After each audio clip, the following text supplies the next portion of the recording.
Tarih boyunca savaşlar günlerce, aylarca, hatta yıllarca sürmüş, milyonlarca insanın kaderini değiştirmiştir. Ancak tarihte öyle bir savaş oldu ki sadece 38 dakika sürdü. Evet, yanlış duymadınız. 38 dakika. Bu kısa ama etkileyici savaş 27 Ağustos 1896'da Afrika kıyılarındaki küçük bir ada ülkesi olan Zanzibar'da yaşandı. Peki nasıl oldu da bir savaş neredeyse bir dizinin tek bölümü kadar kısa sürdü? Gelin, bu ilginç hikayeyi birlikte inceleyelim. 19. yüzyılın sonlarında Zanzibar, Doğu Afrika kıyılarında zengin baharat ticaretiyle tanınan küçük ama stratejik bir adadır. Karafiller, tarçın ve Hindistan cevizinin kokusu sokaklara yayılırken, limanında dünyanın dört bir yanından gelen gemiler demir atardı. Bu zenginlik hem Arap dünyasının hem de Avrupa güçlerinin ilgisini çekmişti.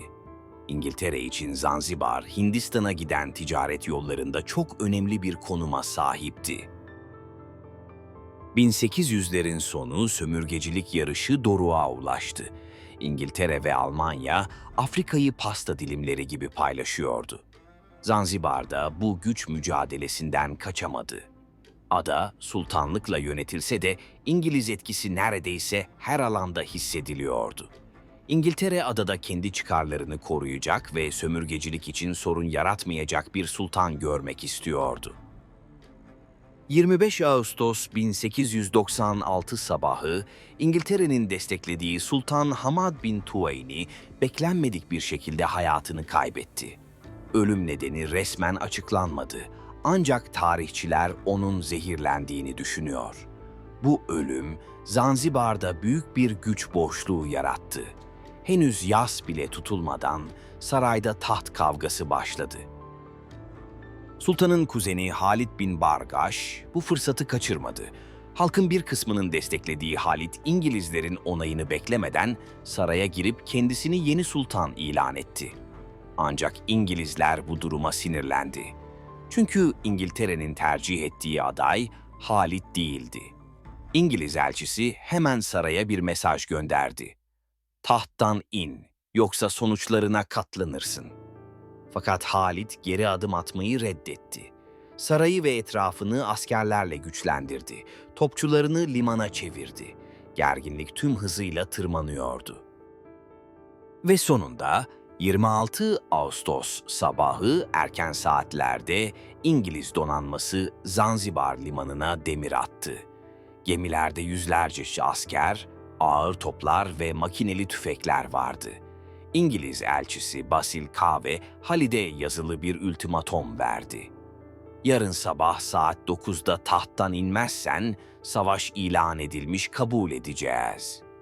Bu tehdit karşısında Halid yine geri adım atmadı. O gece sarayda kimse uyumadı ve tüm gece hazırlık yapıldı. İngilizlerin söylediği gibi 27 Ağustos sabahı saat 9'da İngiliz gemilerinden ilk top ateşi geldi. Liman bir anda duman ve alevle kaplandı. Göz gözü görmüyordu. Sarayın cephaneliği vuruldu, çatısı çöktü. Halid'in askerleri direnmeye çalıştı ama eski tüfeklerle modern İngiliz toplarına karşı şansları yoktu. Dakikalar içinde saray paramparça oldu. Kraliyet gemileri battı. Halid ise sarayın arka kapısından kaçmayı başardı ve Alman konsolosluğuna sığındı. Savaş tam 38 dakika sonra sona erdi. İngiliz tarafında sadece bir asker hafif yaralanmıştı. Zanzibar ordusundan ise 500'e yakın kişi bir dizinin bir bölümünden daha kısa süre içerisinde ölmüş ya da yaralanmıştı. Böylece tarihin en kısa savaşı resmen bitmiş oldu. İngilizler hemen kendi istedikleri sultanı tahta çıkardı. Ada tamamen İngiltere'nin kontrolüne geçti. Bu kısa ama yıkıcı savaş aslında bir dönemin de simgesiydi. Sömürgeciliğin acımasız yüzü, küçük ulusların çaresizliği. Zanzibar halkı için bu olay bir dönemin kapanışı anlamına geliyordu. Halid bin Bargaş yıllar sonra affedilse de bir daha asla tahtı göremedi. Tarihin tozlu sayfalarında belki de görünmeyen bu savaş aslında insanlığın güç hırsını gözler önüne serer. 38 dakikalık bir çatışma yüzlerce insanın ölümüne neden oldu. Bugün Zanzibar barışçıl bir ada ülkesi olarak varlığını sürdürüyor. Ancak her turistin gördüğü o güzel saray kalıntıları tarihin en kısa savaşını hala sessizce hatırlatıyor.